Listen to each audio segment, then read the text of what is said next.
Welcome to another Unfiltered episode. This week, we have a very special guest. We have with me Memphis City Councilwoman Jerri Green, who's running for governor of the state of Tennessee. Thank you, sir. We're not just going to run, we're going to win. I like that. Well, Jerri, before we get started, or Councilwoman, which one do you want me to call you? Either is fine. All right, so Jerri, before we get started, I want to first say thank you for coming on to the show this week, because you're the official first guest who's ever been inside of the mini Oval Office. I love it here. Thanks for having me. And the whole thing behind this was that since we didn't have the White House, since Democrats didn't have the White House, and I was getting ready to launch this podcast, and we were trying to map out, like, what will the set look like? I was like, well, let's just take back the White House. I love it. And I recreated the Oval Office. I love it.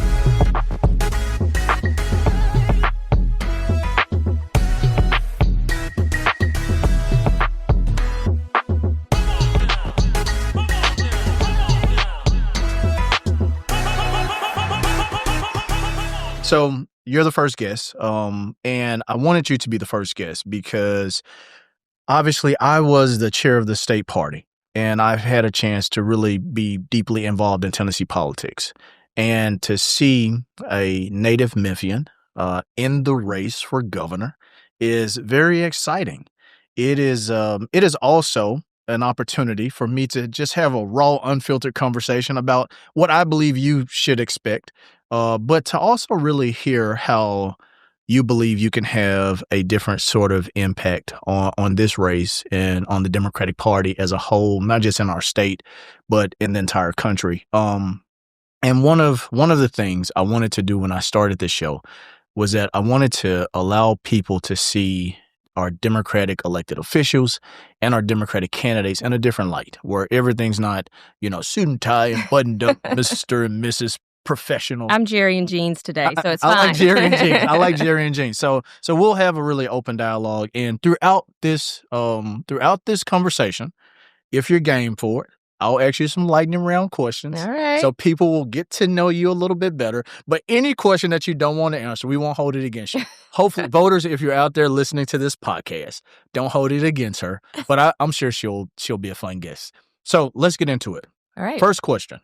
Who the hell is Jerri Green? I'm sure people all across the state are asking that right now. Who's Jerri Green? Yeah, I am on city council here. I am a native Memphian, but I am unknown to a lot of people. So people in Memphis might know me, but maybe not outside of Memphis. I have lived across the state, so born and raised here.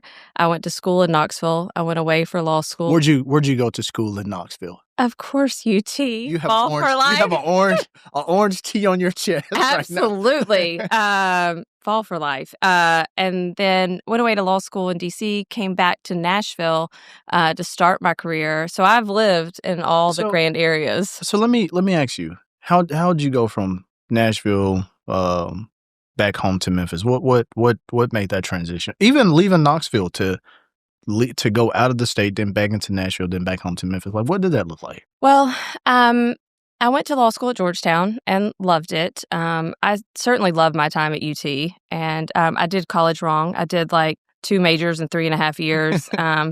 But I wanted to get out of the state of Tennessee and see some of the rest of the world. And I think D.C. is a really special place, speaking of the Oval Office, to go to law school. And I learned a lot while I was there. But I was ready to come back home. And I was also ready to give back. So I was never on the big firm track. I didn't go to law school to make a lot of money. I like to tell people that my mom and I used to joke that we grew up Poe. We couldn't afford the last 2 letters. Single mom in Hickory Hill in a duplex. And I knew there were people out there like us that needed representation. So I started my career as a juvenile public defender in Nashville, and I loved it. Absolutely loved it. I met my husband. We were then just dating, and he got a job at FedEx, and we moved back home to Memphis to start our family. Where'd you meet your husband? Where'd you meet your husband? So my husband is, we try not to hold it against him. He was a Vanderbilt football player. And he was in business school at Vandy at the time. We met through a mutual friend and kind of had like a 3-day-long first date. And I thought, wow, this is over. This But it is the seemed guy like we're the going to date marry. never ended. It never seemed like the ended. date Never ended. Yeah. Yeah. It's been a while. And we have 3 wonderful kids. But we moved back here. Family's here. How old are your children? They are 8, 13, and 15. So I have one in elementary, middle, and high. Who's the mini Jerry? Oh, my daughter. She's the middle child. Her name is Vivian. So it's Bo, Vivian, and Wilder. And yeah, She's like the boss. Is she the boss of the absolutely. household? She's Definitely the boss of her brothers. Absolutely. She's in charge of all of us. She's in charge of me. She was fixing my hair before I came here. Sounds like my daughter. So let me ask you. You could have been an award-winning attorney with the best trial records or the best prosecution records or the best win records. What made you pivot and want to submit yourself to public service? When I was in law school, I did a bunch of different kinds of public service work. Now it's kind of built in. Pro bono work is built into your law school curriculum. But at the time, I was just trying to find a way to give back. And I did everything from working with immigrants' rights to going. I spent a summer in Africa doing women's human rights.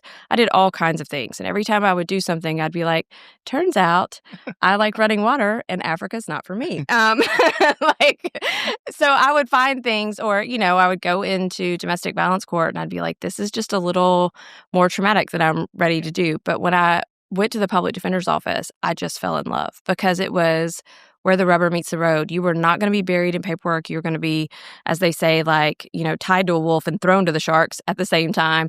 You were going to get out there, get trial experience, and really get to fight for the underdog, right?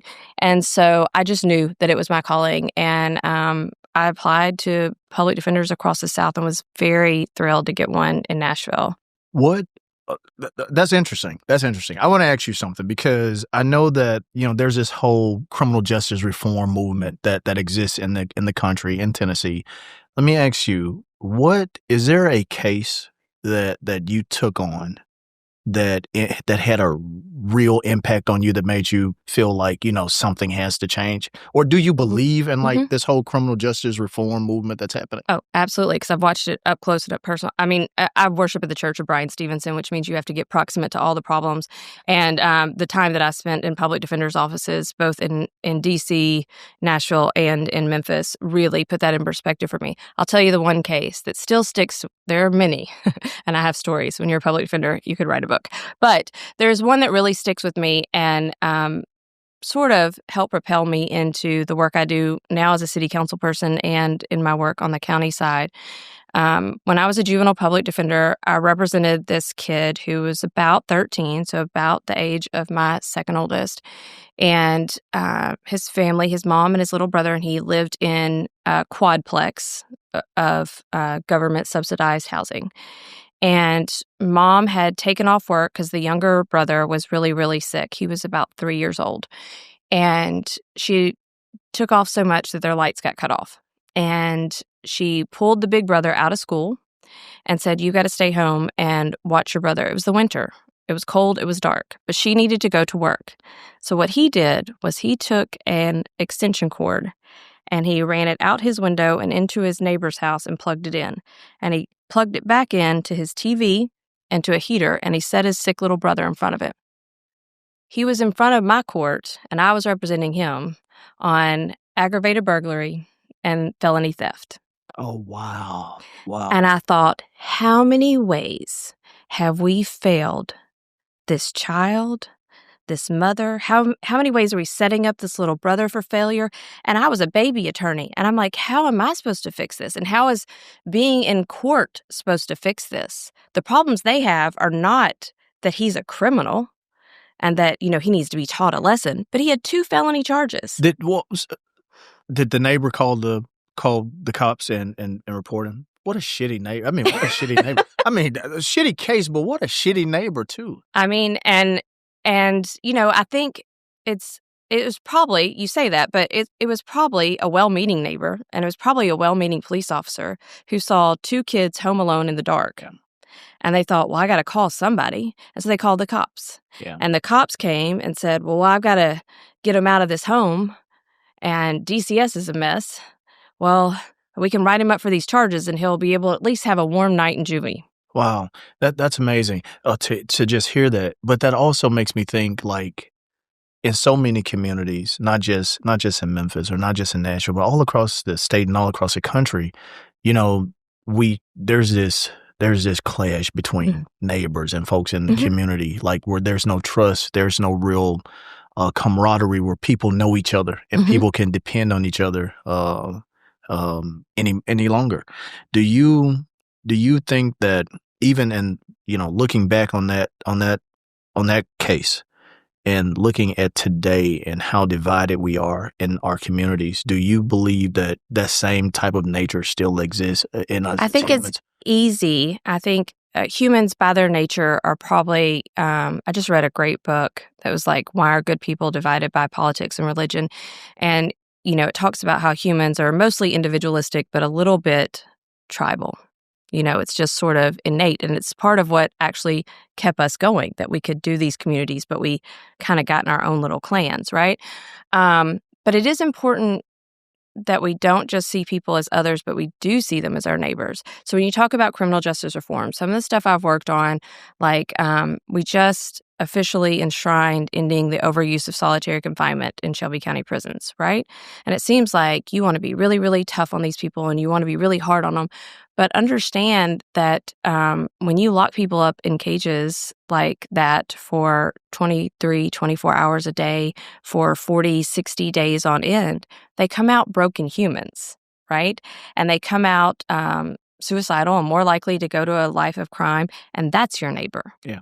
And, we worked really hard on the county side to do a project called Work to Break the Cycle, because we know that 93% of these people are coming out. What is that? What is Work to Break the Cycle? It's a website that we created where people can apply for a county job day one, no matter what your record is.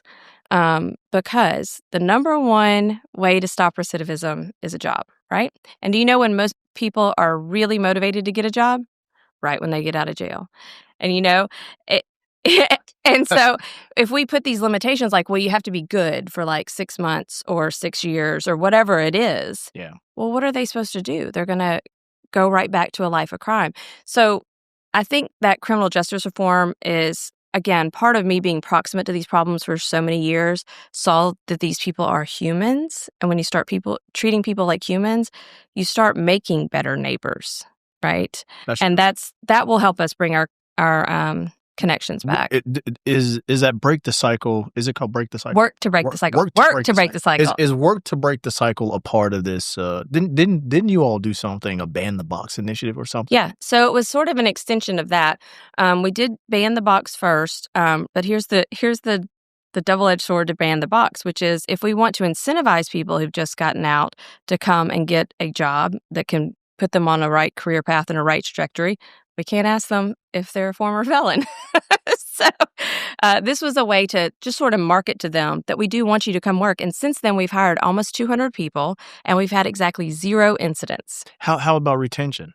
Has the retention rate been? Our retention rate's great. Well, that's outstanding to hear. Right. And, some people do leave, and they leave for various reasons. Some people, it's not a great reason, but a lot of people, it's because they're moving on to something better, and so we can't fault that either. Can't fault that.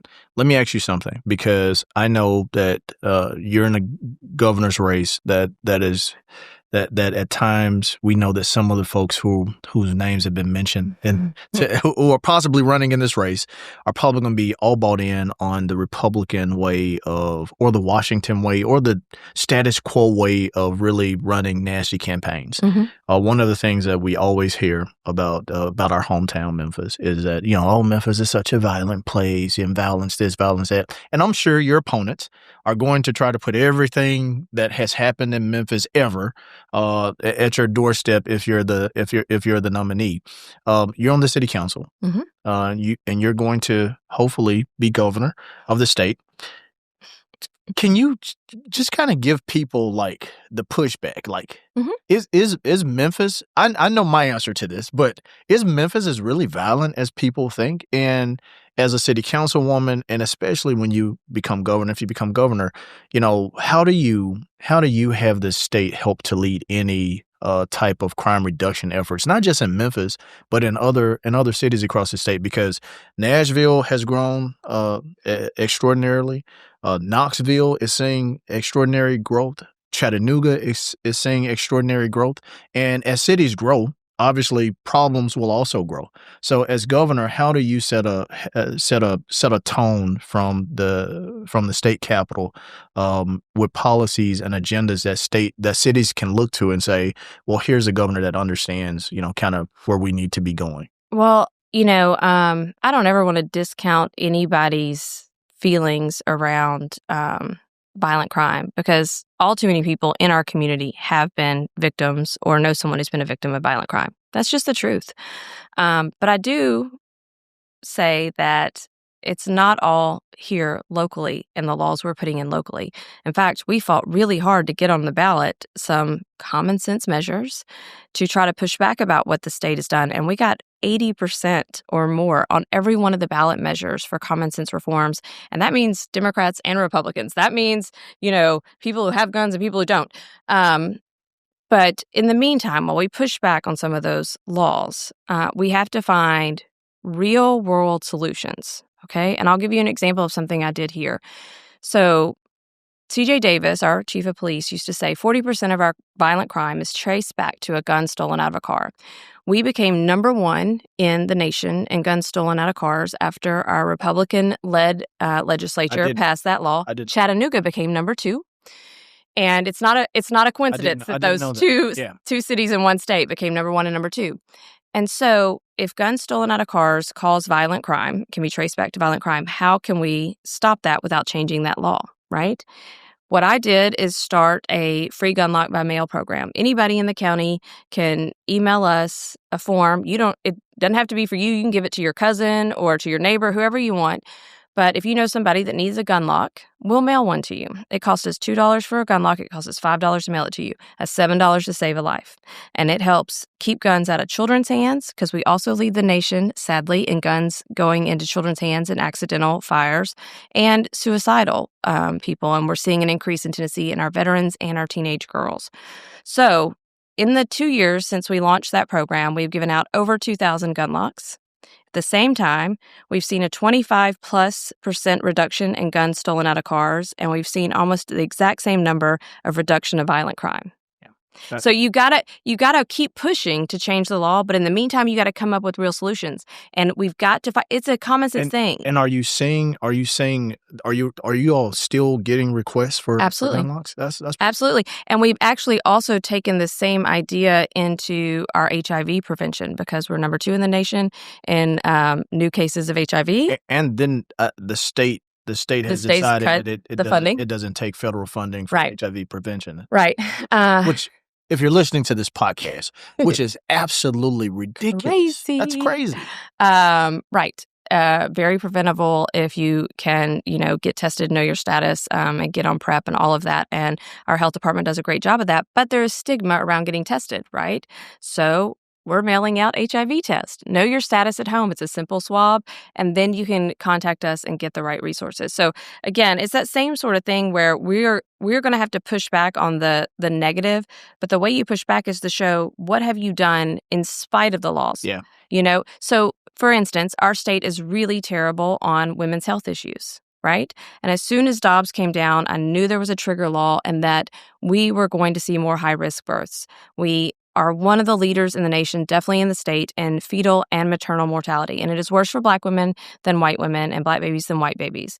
And I immediately said, we've got to find some Black midwives. We've got to find ways for people to get into maternal care and get those healthy moms and healthy babies on the right start.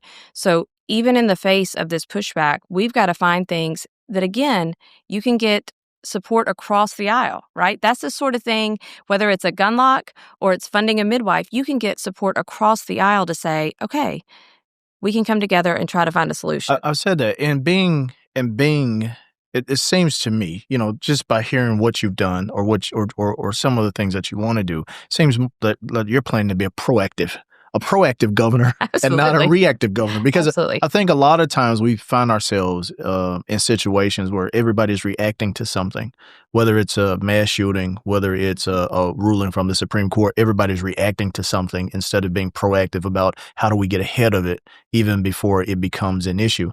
And if it becomes an issue, we've already at least have a solution that's laid out. So I like hearing that. Now here's a reality I think that people like to twist sometimes.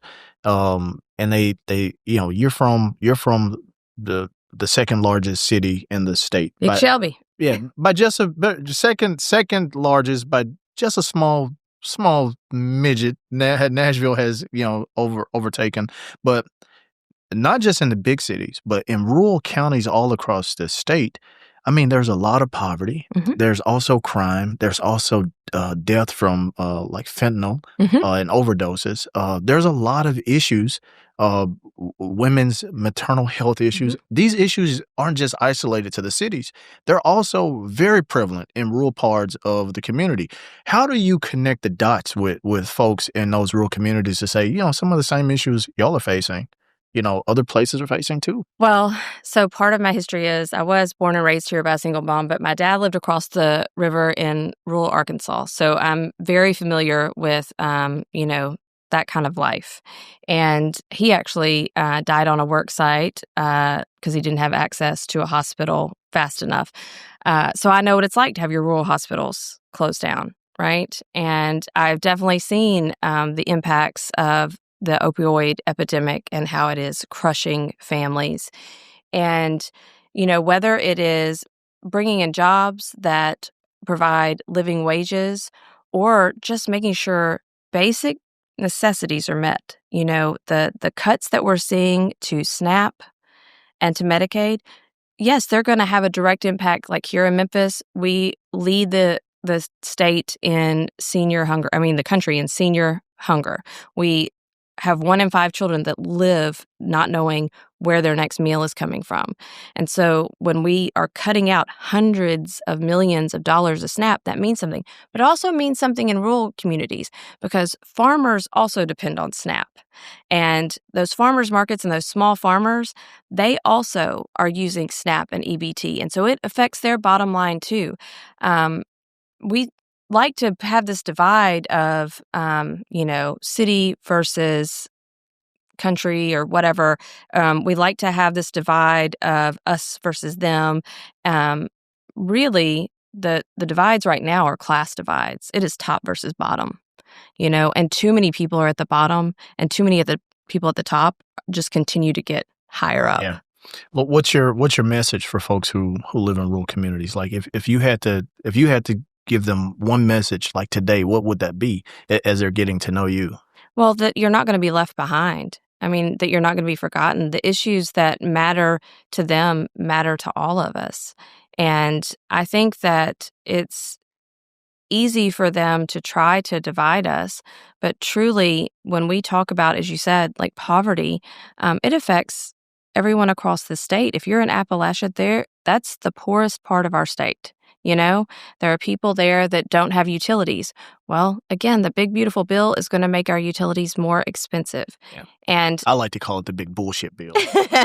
You're- Some people will call it the big, beautiful. If you're listening to this podcast, big bullshit bill is what Councilwoman Green is talking about. Those policies that are being passed by the GOP and the swamp in D.C. that are just being blank checks for Donald Trump are going to have negative impacts, whether it's your local hospital closing and you're not able to get the maternal care that you need, or God forbid you have a miscarriage and you need emergency surgery, whether it is taking care of your elderly parent and needing to have those food stamp benefits to help because groceries are crazy high right now.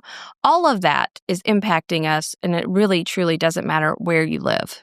Let's talk about the prospects of you becoming governor in this campaign that you have ahead of you, and I just want to be kind of have an honest, open dialogue about what that looks like because people look at a state like Tennessee, a red state, and they say, "Well, Tennessee's a red state," but we weren't always red. I mean, up from Reconstruction up until the Tea Party came along in 2010, Democrats had control pretty much of the state legislature, and every 8 years, the governor's mansion went Democrat, Republican, Democrat, Republican, and then Bill Lee came along.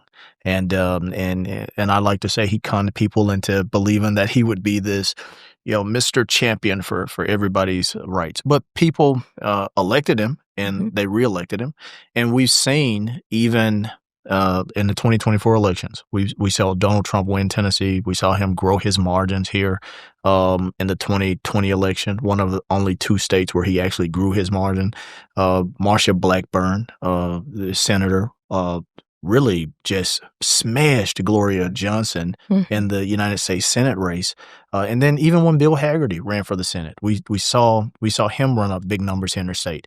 People will say you're facing an avalanche, a tall mountain. And speaking of Marsha Blackburn, Congressman John Rose has already announced that he's running for governor. And has put $5 million of his own dollars in. Put $5 million of his own dollars which in. I don't have, if anybody's wondering. Feel free to send it to me. there's all this talk that primary, the Republican primary, will also include Marsha Blackburn, who's a United States senator right now. But recently, there's news that Pete Hegseth, who has he even lived in Tennessee long enough? I don't know. A couple of years. I don't keep up with it that much. There's news, if you're listening, there's news that Secretary of Defense Pete Hegseth is thinking about running for governor of the state of Tennessee. I mean, thinking about that primary and the people in that primary and their proximity and how close they are to the president, it says to me that it's going to be a rough primary, whoever comes out of that primary. But it's also, I think, there may be red warning signs that those candidates are folks who indeed will be as negative as they can be, because they're kind of cut from that same MAGA cloth that has guided the party. Are you ready for that? I think so. This isn't my first rodeo. And again, I told you, I started my career as a public defender, which meant, day in, day out, everybody was mad at me. The judge, the probation officer, my client, his baby mama, like everybody was mad at me. I'm kind of trauma inoculated. And I've run a couple of campaigns, and when I very first ran in 2020, they put a picture of me. Literally, I was handing out candy in a Christmas parade. They took that picture and they put it in front of a burning cop car with somebody burning an American flag on top of it. Wow. So they're not even going to do Oppo. They're lazy. Yeah. They're just going to do something to be incendiary. No pun intended.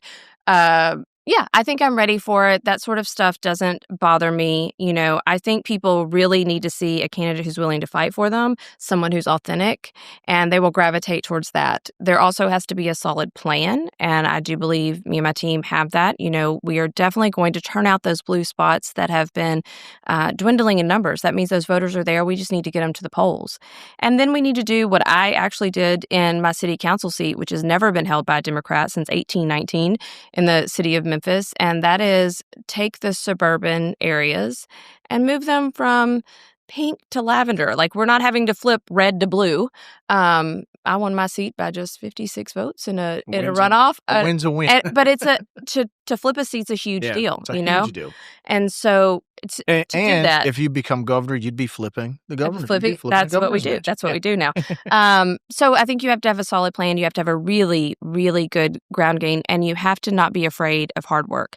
And I think I've proven that in all of my campaigns. And what I tell my kids, I'm sure you tell yours, is hard is not impossible, right? Hard is different. A lot of people stop at hard. A lot of people do. I'm not one of those people. I don't know why. I'm one of those people who's run a marathon. It probably says something about me that I'm a little off, but I don't stop at hard because it's not impossible. And look, there's been a lot of talk about people's faith and this being a calling. I'm not in this for the money. There are people who are in this, like we said, somebody's already funded their own race by $5 million. A sitting congressman, by the way. All three people on the Republican side are from the D.C. swamp. I'm actually here from Tennessee, born and raised, and I've spent my career and raising my family here.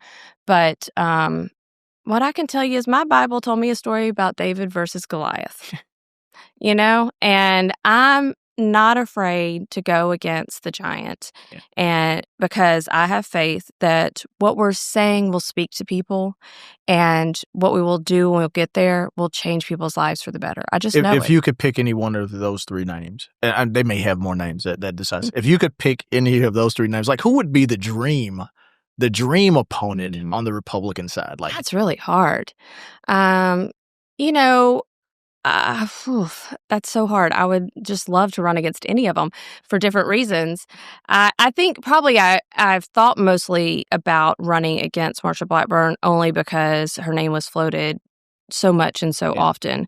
And I think, she was a state legislator. Later, she was a congresswoman. Now she's a United States senator. yeah, she's been in the swamp for a long, long time. That's what you're saying. She's a career politician. She was the first woman to be a United States senator from the state. If she happens to win the gubernatorial race, she'd be the first woman to be governor of the state. If you win the gubernatorial race, you'd be the first. I like that. We could have our first woman one way or the other. It's about time. Blackburn versus Green. Yes. Let me so I'll give you a pass on that one. You're ready for whoever comes out. Yeah, I mean, you have a primary opponent. You're not the Democratic nominee yet. For the folks who are listening out there, Jerri Green's not the Democratic nominee yet. She actually has a primary opponent who's from Memphis as well, Dr. Atwater. Yes. Who's your opponent? Do you know Dr. Atwater at all? I do know her. I used to be president of the Shelby County Democratic Women a while ago, and she was a member of that club, and we met through there. And she's not to be taken lightly. She has run before, and so she does have name ID. And of course, we talk about turning out the Democratic vote, especially here in Shelby County. And we are a minority city. And so she is going to be able to speak to what it means to be a Black woman better than I ever can. But I do believe in most of the things that we want to get done, whether it's, working with homeless people or giving people a better shot at life. We're on the same page. Yeah. Well, that's good. That's good to hear. Let me pivot a moment, because when you talk about folks who are close to the president, Senator Blackburn is close to the president. We've seen that. We've seen him endorse her time and time again. Secretary of Defense Hicksett is close to the president. I mean, probably with him every other day. He's his mouthpiece when it comes to defense and military spending and all that stuff. When he's not when he's not putting the wrong people in the signal chat or putting classified information in the group chat. Are you prepared to possibly have the sitting president of the United? Speaking, we're in the mini Oval today, but to have the actual president of the United States sitting behind the Oval Office desk, putting a tweet or a X post or True Social post out there with Jerri Green, radical liberal from blah, blah, blah. Are you prepared for that? I can't wait. You can't wait. I really can't wait. Truly, if I think about it, I can't wait. I'm sure campaign fundraising probably can't wait. I'm sure. For the moment like that. Please tweet my name, Donald Trump and Marsha Blackburn. That'd be fantastic. Look, I think, and you're not really saying this, but I'll say something that other people have said to me, which is kind of like, how are you qualified enough to do this? You've only been in city council for a year and a half. And I have. And I've also worked in the county government for our mayor. I'm his deputy chief of staff for 6 years now. I was a practicing attorney. I've run a nonprofit. I'm a mom, which means I'm used to cleaning up a house the mess I didn't make. But it means I can multitask and do budgets. And I've done real budgets on both the city and the county side. I have a lot of experience, and I have a lot of real world experience. And I don't know. I was at a event the other day, and Bill Lee was speaking, and he'd never run for office at all. And I don't know if he was asked that. And our president had never been in any office before he was president, And so it feels disingenuous sometimes when people are like, well, but, you need to have an answer. Yeah. And it's like, why? Because I'm. Do you think people look to this perfectly buttoned up? And this is my problem with our party right now. Do we look? Does Democrats box ourselves into, because you talked about the president, you talked about the governor, both from the Republican Party. Neither ever served in public office in any capacity, not even as a public defender. Businessmen, capitalism, greedy folks. As Democrats, we get too caught up in this idea that, you've got to be this perfect buttoned up person who's been in politics before and who knows the lay of the land, who knows how to paddle through the swamp and cater to the lobbies. Like, do we get too caught up in that? I think we do. We are a big tent, and but we also want somebody who can kind of represent everybody and do everything and have been everything in their past. That We're person's looking for not the Messiah. real. But Democrats are looking for the Messiah. Democrats out there, well, I know it. You're looking for the Messiah. I was inside. I'm not it. I was inside that machine, so I know there's some Democrats out there who's looking for the Messiah, and in the process, we miss a lot of good people who could probably do the job 100 times better than the folks who we end up coalescing around. Right, and again, I just plan to be me. Yeah. And what I am is a hard worker and somebody who cares about these things because I care about my kids. I mean, my future is my flesh and blood. And they're the reasons why I run and the reasons why I work so hard at making this state better, at making this country better, at making my neighborhood cleaner. Everything I do is because I want them to have a better place when I'm done with this earth. And so nobody's going to fight harder for that than me. And I hope that resonates with people. I might not be perfect. I might not have the perfect agenda. I know that I'm going to work harder than anyone else on that other side to make people's lives better. And so I hope that carries through. Let me, speaking of you, let's have a lightning round. Okay. I want people to get to know. So scared. I want people to get to know a little about Jerri Green. So if you're listening, I don't know. Councilwoman Green does not know what I'm about to ask her. Why I am terrified. This is the first round. This is the water. First lightning round of questions that she'll answer. So after she takes her sip of water, we'll get into it. And, all right. and Jerri, be honest. Let people get to know you because, like I said in the beginning, people look at our politicians and they see Manchurian candidates and a lot of folks. So this is a real good opportunity for people to be like, you know what, me and her listen to the same song, or I can understand that. Okay, so let's get it rolling. Favorite hidden gem in Memphis? Ooh, gosh, that's really hard. I have several. I'm gonna say, because I'm partial to District 2, I'm gonna say Shelby Farms Park. There's so many great little spots around there that you can, whether it's you like going out on the water or just walking around the water or having a drink by the water. You want to take your kids and wear them out. There's so many really special spots over there. So, okay, question number 2. Best barbecue in Tennessee. Oh. Is it Memphis, Nashville, or someone else? I want to see how political you are. Memphis, Nashville, or somewhere else? It's Memphis. It's Memphis. I agree. I 100% agree. If you're listening to the podcast, now don't make me go into which I won't make you go. I don't want to make you go into have fights with But people. if you're listening to this podcast and you've never been to Memphis and never had Memphis barbecue, you got to come to Memphis and try the barbecue. And I'm not going to name names, but I'm going to say you will probably be recommended 1 or 2 places if you're from outside of Memphis. Find a Memphian and ask them for a place, because they are not going to say one of those 2. Listen, when I won't make you dig deep, but when I lived in Nashville, that was the one thing that I missed about being home in Memphis. Like, I was like, if I could just find great barbecue somewhere. And then one of my favorite barbecue places opened up in Nashville, so that kind of made my life a lot easier there. Yeah. Okay. One Tennessee tradition you think the whole country should adopt? It's not singing Rocky Top. I mean, I feel like that's a great one. Sorry, my ball's showing through. That'll play well in East Tennessee. I don't know if it's going to play well over here. Said you get no contributions out of Alabama. I'm sorry. First place, you take someone visiting Tennessee for the first time. The whole state? Yeah. First, if they were visiting the whole state, what was the first place you would take them?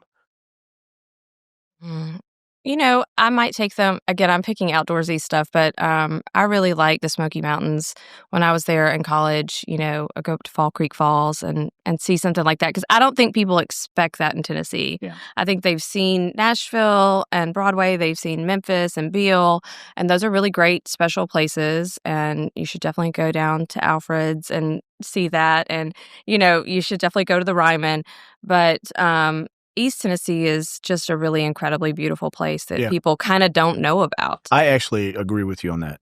When I used to drive across the state, I would get like east of Nashville, and I'd be like, "Geez, this has to be one of the most beautiful states in the entire country." That's gorgeous. If you haven't been to Tennessee, especially in East Tennessee, you should definitely visit East Tennessee. You'd be surprised. Okay, let's go a little bit tougher. Are you an early bird or a night owl? Oh, I'm a forced early bird because I have 3 small children. So by the time I've gotten to work, I've lived 4 lives. So I'll give you an example right now. School's not even back in, but my daughter plays soccer. And because it's so hot here, for those of you who aren't in Tennessee, it's a jillion degrees with 100% humidity. And they are practicing at 6:45 in the morning. And that's just, wow. Again, I have 3 kids at 3 different schools, and there's only 2 parents. And so when you see me at 9 a.m. and you say good morning, I've had like 4 cups of coffee. I'm not, it's not that I love mornings. That's where I live now. Okay. Coffee. Absolutely. Tea or sweet tea? Oh, well, I don't know if I can pick between coffee and sweet tea, but I truthfully, when I moved from DC to Nashville, like I said, I applied for a bunch of public defender jobs across the South. So I applied in Charleston, I applied in Little Rock, all these different places. And my requirements were, when I was searching for places, was I wanted a good public defender's office that had a great record. And I needed it to be in a place that had fried green tomatoes and sweet tea. Because just like you miss barbecue, I just wanted somebody to ask me if I wanted my tea sweet or unsweet. I was like, sweet tea. What is the last show you binged or... no, what's the last show that you binged and actually loved it? Oh, and loved it? I don't know. I don't get to watch a lot of TV. And I'm trying to think what I binged last. I probably binged like White Lotus last, but I didn't love it. The last season was kind of meh. Yeah, I don't get to watch a lot of TV. I do a lot of reading. Okay. That's my... Then let me react. What's the last book that you read and you loved it? Oh, By Any Other Name. It's a book about, because I'm a English lit major, English and poli-sci major from UT, and it's about a woman who may have written Shakespeare's plays. Let me ask you something. I love it. Because this is a conversation my wife and I we feud about it often. I still like reading paperback books. Like I have to have the real thing. My wife is like an audiobook, electronic ebook reader. What's your preference? I'm not just a real book reader. I'm like a get it from the library book reader. I visit my local library weekly. You're like the ultimate public servant. I know.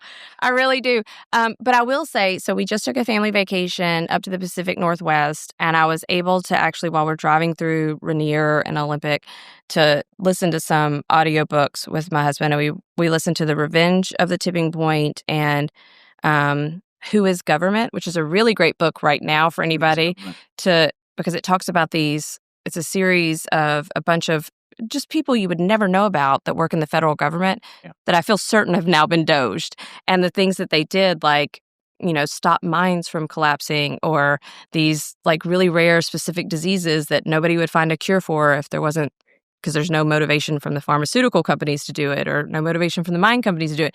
Anyway, it's a fascinating book that just takes these little slivers of life. But I listen to some audiobooks. It's not my jam. It's not my jam. Okay, that's fair. I like you even more. You're hardback. I like you even more.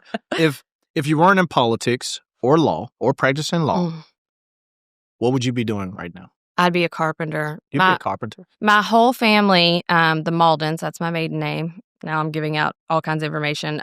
So y'all can do oppo on me.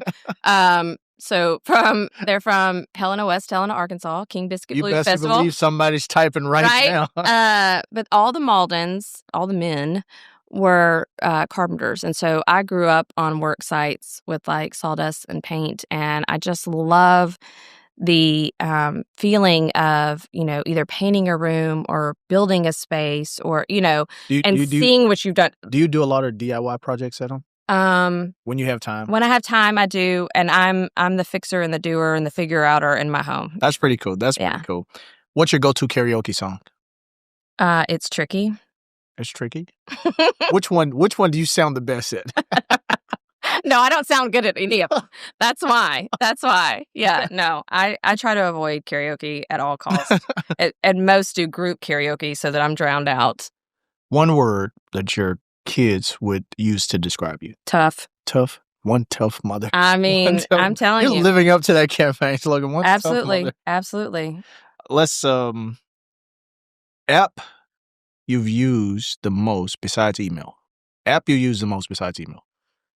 Probably Instagram. Instagram? It's just kind of boring, but yeah, I like it because I get to see a mix of like pretty pictures and get to stay informed politically. It's kind of my go-to. It's like a real world testing ground. Yeah. Do you use emoji in text, or are you like the standard person? I don't use emojis. I just want to. I type and I don't spell. Like I don't go back and autocorrect. I'm just letting you figure that out. Are you one of those?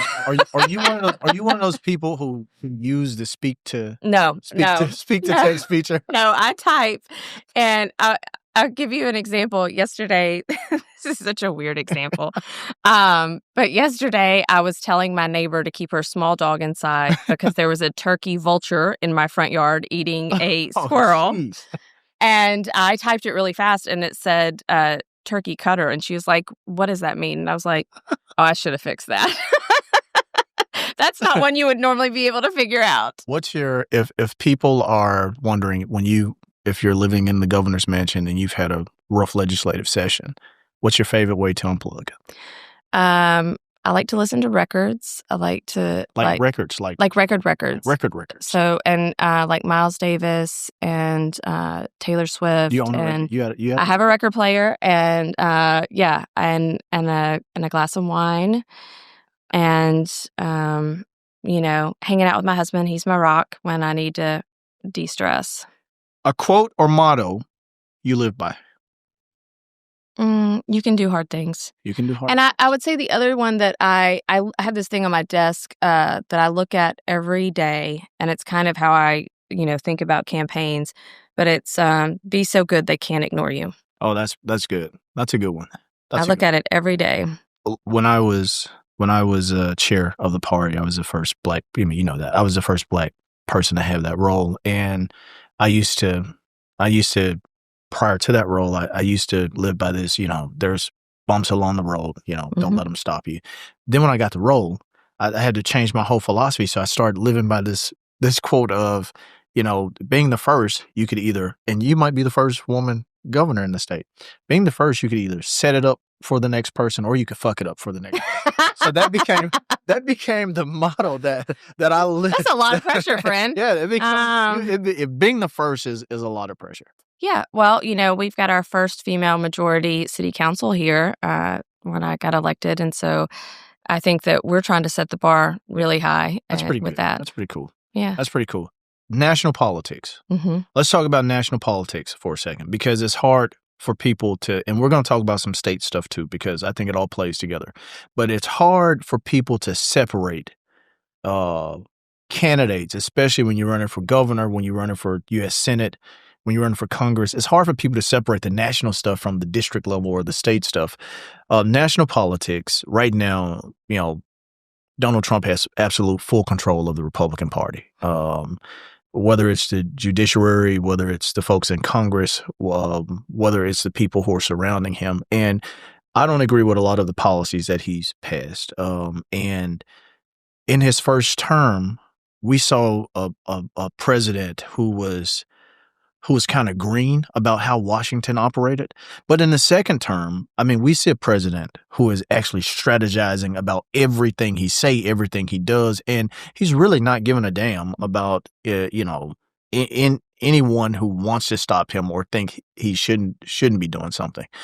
Right now, there are governors all around the country, Democratic governors all around the country, trying to figure out how they can push back on some of the policies that have been put in place by this president, or just to show a level of toughness so that the people in our party don't feel as if we're powerless. If you become governor in 2026, do you jump into that fight, or do you focus on Tennessee? Well, I think that I am a progressive. And so, my policies and how I budget and things like that will be progressive. But So also, let me ask you something. Before you go any farther, let me ask you something, because usually we hear that word progressive, and Republicans will weaponize that word to the fullest. I look at progressives in two ways. I look at folks who are just purely progressive because it's fun to say they're progressive, and then I look at people who are like pragmatic progressive. that was exactly what I was about to say next is I'm progressive, but I'm pragmatic. And so I'm not really trying to pull our state way over to the right or way over to the left. I'm trying to move people forward. And so That's good. Move people forward. Yeah. Yeah. It's not about me. It's not about partisan politics. I'm not here to get slogans or get likes on tweets. I'm trying to actually help people's lives. And to do that, you've got to make the main thing the main thing. And the main thing is not whatever Donald Trump is tweeting. It is how are his policies impacting people's lives. I think that there are some times where you pick your fights. Again, going back to being a public defender, I settled most of my cases, but occasionally you had to set something for trial and you had to fight, right? And that's part of holding the state accountable for, making sure this system works right. So there will be fights. There will be things that we absolutely fight on. And if the state legislature sends up some nasty piece of legislation that I don't agree with, whether it's on vouchers or LGBTQ rights or things like that I think are fundamental freedoms. I think you should be able to read what book you want and marry who you want and be able to have decisions in your doctor's office. I'm going to veto them. Will they probably override them? Yes. They have a supermajority right now. Unless Democrats do what they need to do to make sure that they pick up some seats to help that.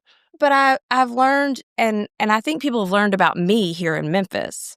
If you go back and look at my Facebook feed, you'll see one of our loudest, most conservative Republican state senators thanking me for getting our neighborhoods cleaned up. Does his name start with a B and end with a T?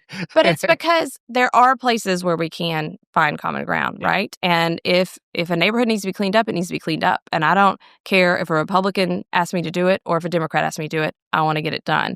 So that's where I'm going to stay focused, is getting things done for people and, trying to bring people back to feeling whole and feeling helped in the meantime, while there are politics trickling down from D.C. Do you think you'd be able to work with the president? I want you to. I want to play a clip. Listen to this clip. It's the president talking to the governor of Maine at the White House, and he's talking about suing her and how she's a loser and all this kind of stuff. Listen to this clip. But I understand Maine. Is Maine here, the governor of Maine? Well, not here. Are you not going to comply with it? I'm complying with state federal laws. We are the federal law. Well, you better do it. You better do it because you're not going to get any federal funding at all if you don't. And by the way, your population, even though it's somewhat liberal, although I did very well there, your population doesn't want men playing in women's sports. So you better comply, because otherwise you're not getting any federal funding. Every state, good, I'll see you in court. I look forward to that. That should be a real easy one. And enjoy your life after governor, because I don't think you'll be in elected politics. All right. After hearing that, do you think, or are you prepared to work with this president and this administration? Do you think he could embrace you? Because he's embraced Governor Whitmer out of Michigan. He's been pretty friendly to her. Although there's this talk about him pardoning the people who wanted to kidnap her, he has, been kind of been friendly to her, and maybe there's a blueprint if you win that a secret that she could give you. Do you think you would be able to work with this president and this administration? I think I will do what it takes to make sure that the people of Tennessee are getting what they need. Now, what I will also say is you and I are from Memphis, and as Zach Randolph likes to say, where I'm from, bullies get bullied. So I'm not afraid to fight him and to stand up to him. And I think that's some of what Gretchen Whitmer has been able to do, is to stand her ground. And I think he does respect people who are courageous enough to stand their ground. And so, again, tough, I'm not afraid to be tough, but it's not going to be about him, and it's not going to be about me. That's not why you get in this position, It's not about the people that are sitting in those seats. It's about the people we represent. So I'm going to do what I have to help people. If I could convince him to say, undo what he's done on SNAP, I would work with him on that, right? If I could convince him to not cut Medicaid, great, I'll work on that, because that's going to change people's lives for the better here in Tennessee. But I'm not looking for it. I'm just going to stay focused on moving people forward. Is there a governor in the country who you look at, a Democratic or Republican governor in the country who you look at and say, that's an administration or that's a governor who I'd like to kind of model my administration out of? Yeah, I think the two, I do like Gretchen Whitmer, not just because I do want someday to have my own rap song, but He's called Big Jerry. Yeah, something. Glorilla, I'm just saying, Al Capone. Hold on, you should say you'll be called Glorilla. I love it. Councilwoman Jerri Green is Memphis through and through. That's the last concert I went to, if you're going to ask me that. That's pretty cool. So, yes, and I do know Al Capone. He and I serve on a board together. But he hasn't written a song about me yet. Yet. But so I think she's a great model on being, a woman and being tough and helping people. I do, of course, love Governor Walz. I think he is just a really authentic human, and I like that what you get is who he really is when he speaks to you. I think the person that I'm kind of studying from afar right now is Andy Beshear. He's in a ruby red state, and he finds ways to get things done, not just get elected, but get things done once elected, but stay true to his values and what he believes. And that's kind of where I see myself. That's cool. So let's pivot. Let's talk about the state legislature. Tennessee has a governor who doesn't always seem to be in control. It seems more like the state legislature is in control of the agenda and the policy pieces that's been pushed, or these outside organizations like the Heritage Foundation or ALEC.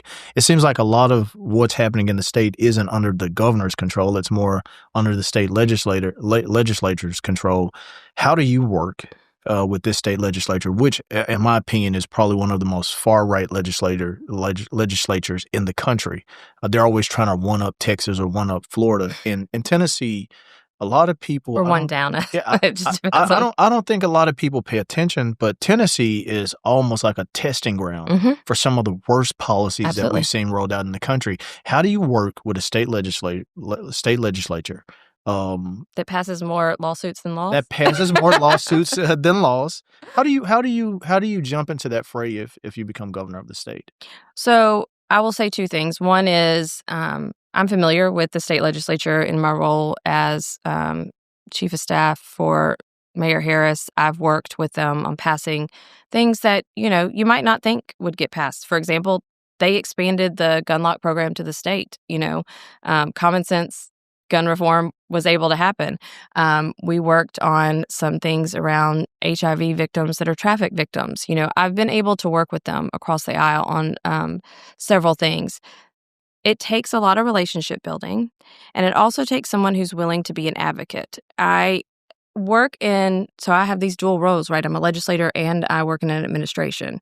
And so in the administration that I work in, we are very focused on, we're not just a blank check. We're not just there to cut ribbons and do things. We're an advocacy. We're pushing things forward. We're finding new projects, finding new ways. And so that's how I would plan to govern, is to be, like you said, more proactive than reactive or inactive, as the case may be, and find the spaces and places where we can work together. But, the governor does a lot of things. They they set the budget. They set what we're going to be doing and what the priorities are going to be for the next year. And I think that you have to have a fighter in that seat that's willing to take on the powers in this gerrymandered state. Would you be pushing to expand Medicaid expansion in Absolutely. the state, especially with what we're seeing out of the big bullshit bill? Would you be trying to push to expand? Absolutely. That's the most nonsensical thing that we've ever done. And it hurts so many people. It hurts the most vulnerable among us, our children and our parents, right? Those are the people that need those support and those services. And I don't care if you live in Mountain Home or if you live in Memphis, you get that when you have an aging parent, they need support, or when you have a preemie child, you need support. And so, I think that's absolutely something that we should be taking advantage of. It's our tax dollars. We're just not using them. Let's talk about marijuana. If elected governor, or while running for governor, what's your position on it? States around us, Mississippi, I think Arkansas too, all of them have some form of legalized marijuana, whether it's medicinal or recreational. What would be your stance on that? Well, I have watched too many Black and brown bodies be incarcerated around this issue when people who live in the suburbs and look like me aren't. And so I think reform has to happen, whether that is a form of medicinal or a small amount recreational. I want to listen to some experts on that because, again, we also know about the opioid crisis. Yeah. And I want to be, I want to think about the families and the impacts that these have on them. But, yeah, I think that it's also a cash cow. There are so many states that are growing it, that are even using hemp and things like that we're not allowing. Yeah. It's just bad business to start with. But I also think that it is a problem for how we continue to criminalize minorities in our community. So with all of the bad policies that this legislature has passed, that this governor has signed into law, what is like your priority legislative what's your legislative priority? Like, what's your dream piece of legislation? Like, if you become governor, what piece of legislation would you want your legacy to hinge on? I want my legacy to hinge on helping working families. And so I'm not sure it's one piece of legislation as much as it's a series of legislation.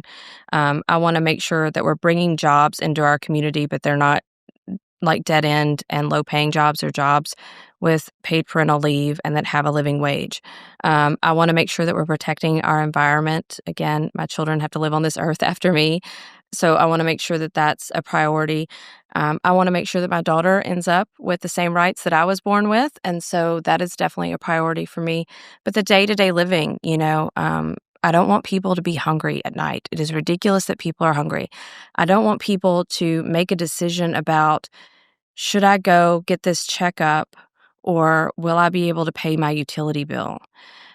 We've really just got to prioritize better and not make billionaires wealthier. Yeah. And start helping working people more. Do you think, and I guess looking at the Trump administration, this is what has made me ask this question. Do you think that there is room for when you can't work with the legislature, or you and the legislature are just on polar opposite ends of the spectrum when it comes to policy? Do you think that there is room for executive action that might end up tangled up in courts between you and the legislature? Do you think that that's a possibility on some of these issues that you care about most? Absolutely. I think that too infrequently Democratic leaders have been they've been unwilling to take the gloves off and to really fight the fight. We're seeing what's happening in Texas with redistricting. We saw it in Nashville with redistricting, and this whole state's been gerrymandered from top to bottom. And we're going to have to fight fire with fire. And sometimes that means taking executive action, filing lawsuits, etc. And it's not to take a page out of their playbook or to fight to the bottom, but we really have to use every tool we can because people's lives are on the line. Yeah. I talk to moms in inner cities who are worried about gun violence. I talk to moms in the suburbs that are worried about fentanyl overdose. I talk to moms in rural counties that are worried about whether they can get prenatal care. Like, across the board, wherever I go, there are people that are worried about basics, staying alive, keeping their children alive. If we cannot meet that measure, then yeah, I'm going to fight. Let's talk a moment about, winning in the state, and you have Republicans have a supermajority in the state. Democrats, barely scratching the surface in a lot of elections. If you're the leader of the Democratic Party in the state, because if you're governor, you'd be the leader of the party in the state. You'd set the tone, you'd set the agenda for what the party stands for and what the party will fight for. Like what would be your message like to the party going forward? Like, do you think that the party is on the wrong side on some issues, or do you think we're too vocal about some issues and not vocal enough about some, or are we communicating the wrong issues to the public? Like what do you think is that blockade between the Democratic Party and voters in places like Tennessee? I think that really and truly, we have to start talking to people like people. Yeah. Sometimes we get a little too intellectualized, or politicized and back into a corner. And so, I think probably every Democrat might have a uncle or a grandparent or something, right? That, like, we heard Ken Martin at the TNDP 3-star dinner talk about his father-in-law voted for Trump, right?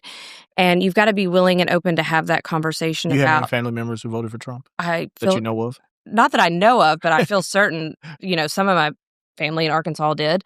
I don't ask, but yeah, I feel certain I did. And we have to talk to them about how the policies that are being enacted affect them directly, and not in a way that's condescending, right? In a way that's, I care about you and I want the world to be better for you. But I think that really what the Democrats need to focus more on it, and that the Republicans have done well in this state, and that, I would set the tone for, is building our bench. And we have, again, you keep saying we're looking for the Messiah, and, you look around our state and it's like, well, who is more qualified to run for governor at this point? We don't really have a very deep bench, and that means we need to put more people in school boards and city councils and county commissions, build them up to be state reps and then state senators, so that they have a following, they have a donor base, they have a messaging platform. We don't do a great job of pulling people along. And getting them a good start. I was just at the inaugural meeting of the Shelby County High School Dems yesterday, where they elected their, president and vice chair and all of that. It was great to see these young people who care. But, I said to them, don't just do this. Don't just work on a campaign. Run for something. You are qualified. I was like, think about school board. Who knows more about how schools should be run than somebody who's just left high school? Just leaving it. Yeah, that's a good point. And we've got to nurture that kind of new talent. Like, I'm 47 years old, but I'm young in politics, which is kind of crazy. We've got to get this next generation going. Compared to the folks. Compared to the folks in politics. I mean, that's almost like being early stages of adolescence. I know. In politics. People act like I am 12 years old. I'm like, I'm almost 50, people. but that's also very scary, because we know that so many of these people are conditioned, and when people talk about the status quo on either side, Democrat or Republican, there are folks who are so bought into like the status quo of how things should be, the traditional ways of the decorum and this and that. But has that stopped us from reaching our full potential? For me, I think that the folks who are so bought into the old ideal of what politics used to be, because when Donald Trump came along, I think that shit just upended everything that we thought we knew about politics. That's over with. Yeah. Like, that traditional status quo mindset is like, is it a bigger threat to like us actually being able to get pragmatic, more progressive pragmatic policies actually passed? Yeah, I think that there's still, like, if I said politician to a group of 20 people, almost everybody would think of a white man. If you go into our Hall of Mayors here in the City Council, it's portraits like George Washington there, of all white men and 2 black men, not a single woman. And this past year, Dr. Michael Easter Thomas and I, my fellow councilwoman, we put a nursing room, a mother's room, right in the middle of the Hall of Mayors, in the middle of all these portraits of these old men. And every time I'm in there, I'm struck by it because I'm like, do you think there was not a woman or a person of color or a woman of color in the 200 plus years that Memphis has been around that wasn't qualified to be a leader, that couldn't have made this place better? Absolutely not. But we get stuck in an idea of what it's supposed to look like, what their qualifications are supposed to be, et cetera. Or are they old enough? Do they have enough experience? Or are they too experienced? You know what I mean? Like, we get caught up in a lot of labels, and it's hard to break free of that. All right, on that, another round of lightning. This is a final round of lightning. This is a final lightning round. I'm so stressed out about these. I'm going to get another sip of water. If you could have dinner with any historical figure, Tennessee or otherwise, who would it be? Any historical figure. Probably Abraham Lincoln. Abraham Lincoln. Why? Why Lincoln? Because he lived in, we think we live in divisive times, And so, I mean, the country literally split in half. Literally make or break. And went to the war, and he found a way to bring us back together, right? It's scary to even think about, what would have happened if the other side had been the victors. I'm not going to make you answer that question. And he's a lawyer. He was a parent. I think there would be other things to talk to him about, certainly. But the idea, what we saw on January 6th was it was viscerally upsetting, right? I don't remember watching something on TV and being that upset since 9/11. And very few things in my life have been like that. That was just the years and years of that. And people, brothers versus brothers, and burying hundreds of people. And how do you come back from that? Yeah. And contrary to Republicans, I know they like to use history. Contrary to history, history teaches us that Lincoln wasn't a perfect person. No. But Lincoln found a way to put country before even his own personal beliefs or his own personal ideas or his own personal behaviors. He found a way to put country before this. So I think that's interesting. That's an interesting pick. Okay. Superpower that you wish you had during campaign season. Oh, to be invisible. To be invisible. Yeah. I mean, look, there are a lot of great things about this job, and I do love meeting people, but sometimes I just need to go to Target with my hair in a messy bun and buy some school supplies and whatever my kids have run out of, and not have somebody want to take a picture with me. So yes, if there was a way just occasionally to be invisible, I would love that. What's something people always get wrong about you?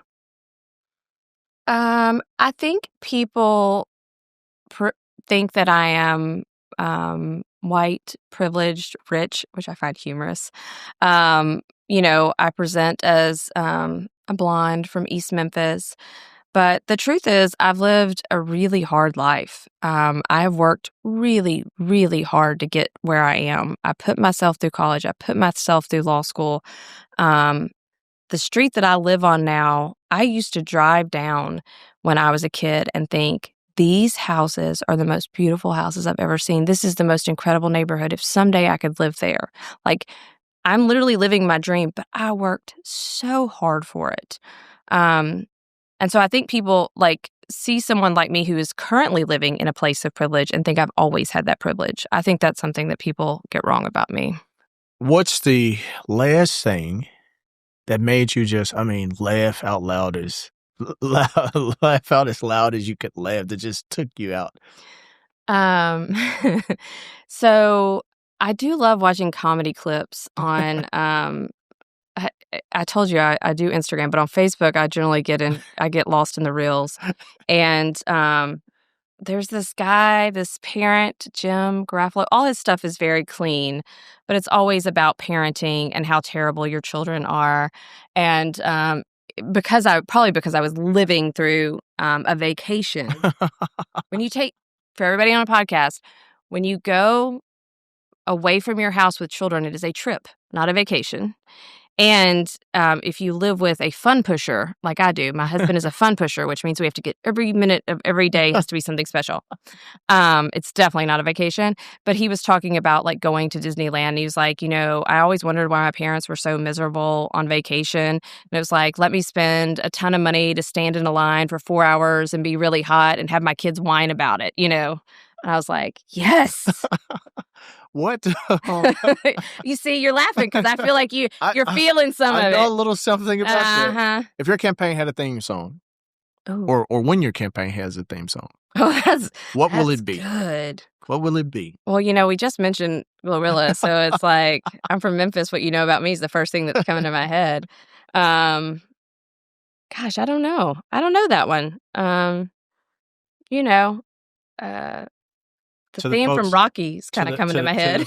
Well, I don't know how many votes that might get you. It might get you some, but let me to the folks who are listening to the podcast, if you're out there and you want to, make a campaign theme song for Councilwoman Green, again, all open. I really want a rap song. So I grew up here in Memphis with Stan Bell, and after school, people would call in and like live rap. Yes. And so Memphis rap is really my thing. It's not appropriate. Now, I think Glorilla has a version of like the bell ringer roll call or whatever they call it. Yes. I think she might have a that would be good. But yeah, that's generally my personal playlist is generally like Memphis rap. Very Memphis. I like that. Yeah. See, you earned some points with me. Okay. You earned some points with me today. When it's not Rocky Top. Sorry, let's make sure we get East Tennessee there.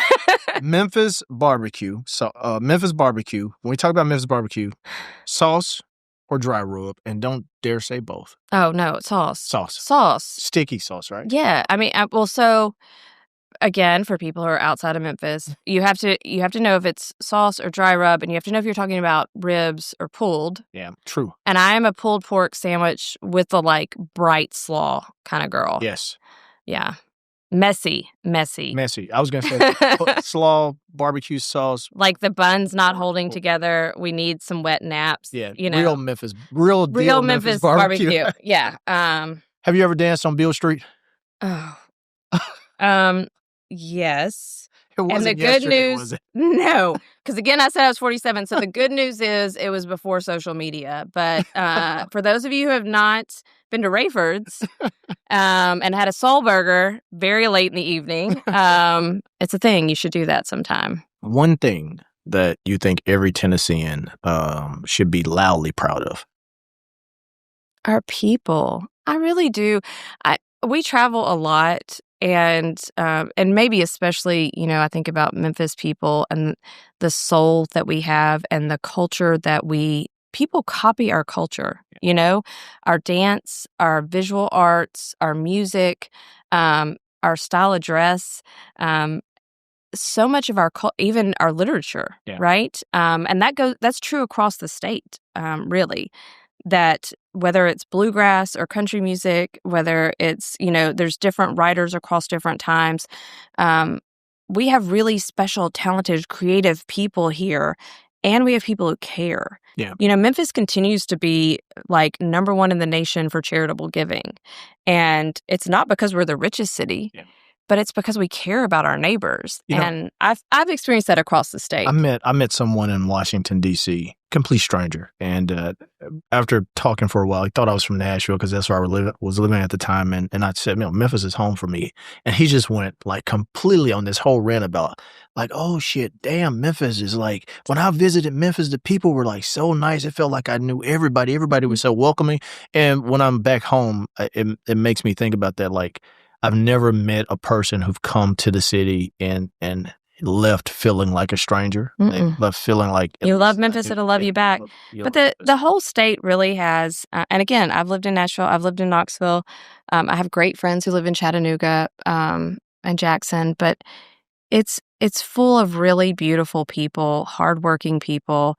I'm sure that the Republicans would tout like our we're getting more business, or we don't have an income tax, or like whatever. But I think really it's the people that make Tennessee special. What's more dangerous, Nashville traffic or internet trolls?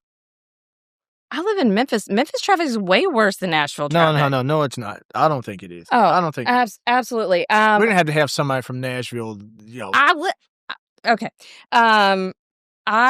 Traffic is just terrible. Traffic here. is terrible. But sorry, we'll work on it, people. But internet trolls aren't really dangerous. But here's what I will say, and I don't want to. This is sort of taking this a little bit more serious, which is there are a lot of women out there that have watched me run that have talked to me about running. And it's the one thing I talk to every woman who runs about, that they always say, nobody's ever said this to me, which is there are a lot of people out there that are really nasty on the internet. And they are especially nasty to women. They are sexual. They are violent in a way that male politicians do not get or do not see. And if you're like me, I leave my stuff is open so people can email me when their trash cart needs replaced or their MLGW is cut off or whatever. So it's mixed in with a lot of really nasty, hateful stuff. And that will, I'm sure, increase as we raise our profile in this race. So it's not to be taken lightly, those internet trolls. And I say that because, recently there was something that happened here in Memphis, and I found out that there was somebody who had my spouse's names, my children's names, the make and model of my car, my address. They were following me. And so it is a real thing out there. But the general people who are just, have 2 followers and no real name and saying something anonymous and ridiculous, not serious. After we finish this lightning round, we're going to talk about that. We're going to end this podcast kind of talking about that a little bit, what you just hit on. So worried about first concert you ever went to. This is so embarrassing. First concert you ever went, and do you still listen to them? I do not. That's why this is so. You sure you don't want to talk again? My last concert. What? What's the first concert you ever went to, and do you still listen to them? This is so the embarrassing. People of Tennessee want to know, Governor. It was at the Orpheum. Which, when I say who, you're going to be like, they played the Orpheum? They absolutely played the Orpheum. It was Vanilla Ice. Oh, at the Orpheum. At the Orpheum. So if you're not from Memphis, that's like our fancy Broadway playhouse. Now, did you know every? Absolutely, I did. Absolutely, I did. Yeah. So it was one of those You want to give us a little taste? No. Maybe that should be my new karaoke song. But I was so young that a mom had to drive us and stay with us. Do you know what I mean? Like, bless her for staying through that concert. Through the concert. Yeah. Did she say, I'm not going, don't ever ask me to? I know that she never took us to another one, so there's that. What reality show would you absolutely crush? Survivor, The Amazing Race, or Real Housewives of Memphis? Amazing Race. Amazing Race. Amazing Race. My husband and I are fantastic. If I could pick my partner, and I would pick my husband. Yeah, we are fantastic travelers. We've traveled. He used to work when we first were dating for an airline, and we could fly for free. It was before we had kids, but we had to fly jump seat. So it was sort of like that. So we would fly to, some place that had room for us to fly, and then we had to find seats to get back in time to get to work. So we filled up our passports doing that. I would kill Amazing Race. Let me see. I want to ask you something. I'm so worried. What's the last thing you Googled? And I think I heard this somewhere. I heard this on somebody else's podcast, but they asked, what was the last thing that you Googled? Now, if it's too embarrassing, I won't make you say, what's the last thing that you Googled? I think it was probably something around how high our utilities were going to be raised in Tennessee under what was there was a different B you used for the bill. Bullshit. Yeah, there you go. Bill. I think because I saw that it was going to be as high as 30% across the country, and I thought, whoa, because it's already really high. Yeah. So I checked, and it's supposed to raise about 17% here. And in the cities in particular, that's really problematic when they've cut a lot of the federal funding for LIHEAP and LIWEP and utility assistance. And that's life or death for seniors, right? So if their heat gets cut off in the winter, their AC gets cut off in the summer. So I was talking to the head of our utility, and I had to look that up. I think that's the last thing I Googled. All right, final one. What's something that you're irrationally competitive about? Everything? No. Just give us the one thing that you're just like irrationally competitive about. That's really hard because I am a super competitive human, like Enneagram 3. What am I most competitive about? I don't even know. It would probably have something to do at my house and with my family, and when we go on trips or do things, like if we're racing, it's irrational. I should not try to be beating my 8-year-old. That is irrational. That's irrational as hell. But Marcia or Pete or John, if y'all are listening out there, this is someone who's going to be competitive against right. you. I mean, yeah. So if there's like, and we're all really competitive, and like we'll try to trip somebody or something, like it's no holds barred. That's what it's like in our life. So let me pivot from there, from that last question. So your whole family, and let's talk about your family for a moment, and talk about a more serious take on politics. You just say your family, everybody in the family is competitive. So I'm assuming that everybody is bought in on mom, wife, sister becoming daughter. Everybody's bought in on becoming governor. Right now, we've been living through some very trying times when it comes to the political divide in the country. We saw what happened in Minnesota with the Speaker of the House and her husband being gunned down, and then a state senator and his wife being injured. And we saw recently here, there was a guy wanted to kidnap the mayor and kidnap some other elected officials. We don't know who those folks are yet, but wanted to kidnap some elected officials, and that hasn't toned down. That's just small pieces of decoration on a bigger red, white, and blue cake that we've been seeing across the country. You had people who wanted to kidnap the governor of Michigan. You had an arson who broke into the governor's mansion in Pennsylvania and set it afire.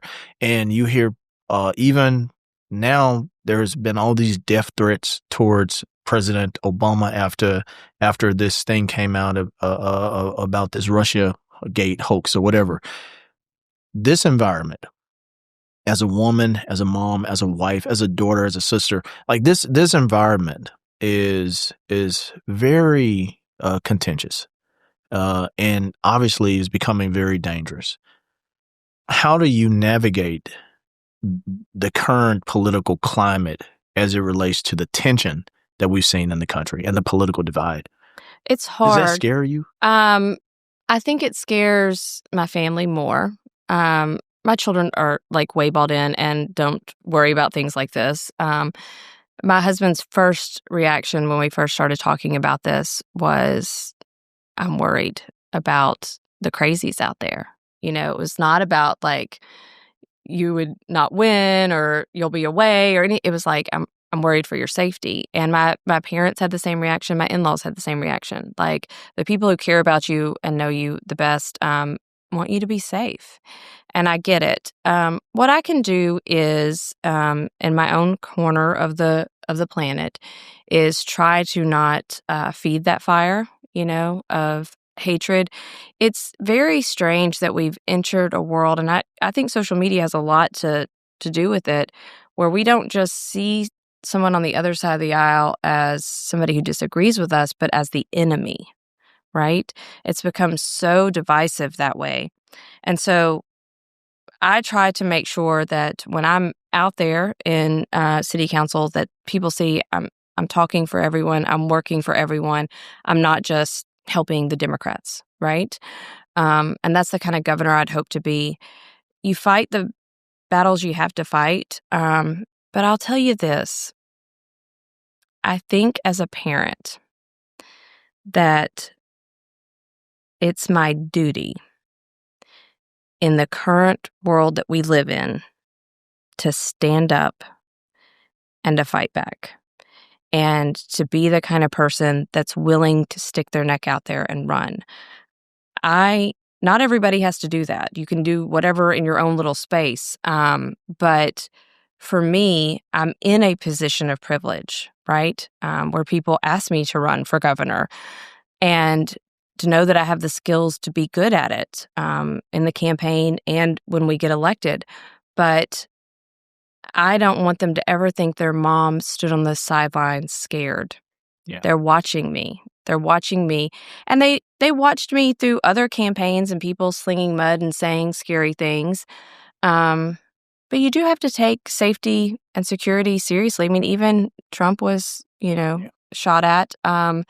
It's a very different environment than, I think back like when Clinton or HW were elected, I'm sure there were people that were like, that wasn't my pick or he's not my favorite. But it wasn't like, I hate that person. Why do They're you an think enemy. Why do you think it's that way though? Like why have people been pushed so far off the edge by the politics of it all? Because I can tell you, I mean, I've seen how the folks in the state legislature operate. I've seen how the folks in Washington operate. And outside of all the venomous back and forth between legislators, at the end of the day, those folks are pretty friendly with each other. Mm-hmm. They know Mm-hmm. each other's kids and grandkids' names, and they call each other up and have drinks after hours with them. But then when the cameras are rolling, it's a different ballgame. Why do you think why do you think they haven't taken the position of trying to help temper down the emotions that many of their ideas on both sides have riled up people to kind of coalesce around this idea that I have to eliminate anyone who is a perceived enemy, who's against this side of the issue? It's about gaining power, and you can't gain power if you can't win. And it's just an unfortunate fact of how our brains work that, we are pre-programmed with fight or flight, and fear is a much greater motivating factor than, let's be a part of a community and a tribe. It just is true that that's how people are literally wired. And so their playbook is working. Yeah. And the invention of social media and the way people have kind of gotten into their own bubbles, we used to have to interact with people in a different way, in a personal, like you're talking about. You would have lunch with somebody. You would see them at the grocery store. You can order your groceries online now and live in your little hate bubble and just get feed after feed of whatever on TikTok that satisfies that part of your brain. Yeah. That little serotonin boost. And not have to have a conversation with your kids, friend's mom outside of their class. You can schedule, you're bringing plates to the party online. All of that separates us more. And we've kind of had this, at the same time that we've kind of closed down our actual world where we talk, we've opened up like Wild Wild West. There's no limits on what happens in the digital world. Yeah. And it's unfortunate. And that's made people really dug in on whatever. It's hard to undo. I mean, you watch these like man on the street interviews where they present them with evidence and they're like, I still don't believe it. Deep state conspiracy. Yeah. It's like, geez, no, fact. That's a fact. Yeah. Yeah. Well, I'll ask you one final question before we wrap up. Do you have a hero? Someone you look at and say, this is my hero. Shiro. I do. And it is, it was my dad. He's no longer with us. He died 3 days short of his 60th birthday on a work site from a heart attack. But my dad was the kind of guy, we didn't have a lot. He lived in rural Arkansas. He was a carpenter. But when he would go fishing and he would have extra fish, he would stop and give it to a family that he knew needed it. At Christmas time, when we would go shopping, I have 3 stepsisters. We go shopping at Walmart for each other. we would all also pick out something for somebody else that he knew wouldn't have anything. His mother died in a car accident with his little brother when he was 11, and his dad didn't handle it well, as you might imagine. He had siblings, and my dad kind of became the man of the house at 11, and that could have turned someone really bitter, but it didn't. He was the guy at the fishing rodeo that was buying the bike for the big prize, and just the way that he continued to find a space to make people feel good about themselves and to lift them up, or to see a need and to fill it without them asking. That's what heroes do. That's very impactful. Hopefully, you lead the state with that same energy if you're fortunate enough to become governor. Thank you for being the first guest. Thanks for having me. I've got my two little heroes sitting. There's a little bust. Oh yeah, there's a little. Those are pretty good ones. There's a little Obama bust behind you and a MLK bust on the other side, because they just helping to guide kind of the ideas and what I believe is possible for a lot. But thank you for being here and being the first person Thanks for having me in the Oval. To sit at the Oval. The first person to sit at the resolute desk was City Councilwoman and possibly the next governor of Tennessee, Jerri Green. Jerri, I really appreciate this conversation, and hopefully it sets the tone for some future guests to kind of. It's a high bar now. It's a high bar that's been set, and hopefully it's a magical seat. That's right. So you're like, this seat had a little magic on it. I'll let you tell the folks, and I think there's a camera in front of you. I'll let you tell the folks how to get connected to your campaign if they want to get involved, if you want to volunteer, contribute, anything like that. If they want to do that, you could. Absolutely. Well, you can find me at jerrigreen.com. That's where my city council stuff is right now, or Green for Governor. And there'll be ways and places to sign up to volunteer, to get a yard sign, to get a T-shirt, and to come help us knock doors. And of course, to donate. That's going to be really important because we're going against somebody with a war chest, no matter who it is. And, just to help us spread the word that there is a candidate out there that's willing to fight for them. So please come join us. I'm on some socials. I'm not super hip. Maybe at some point I'll get on TikTok. I know that's important if I get some help. But if it's still around. I mean, right. I am a 47-year-old mom. There's a limit to how hip I can be. But Facebook, Instagram, X, I guess is what we're saying.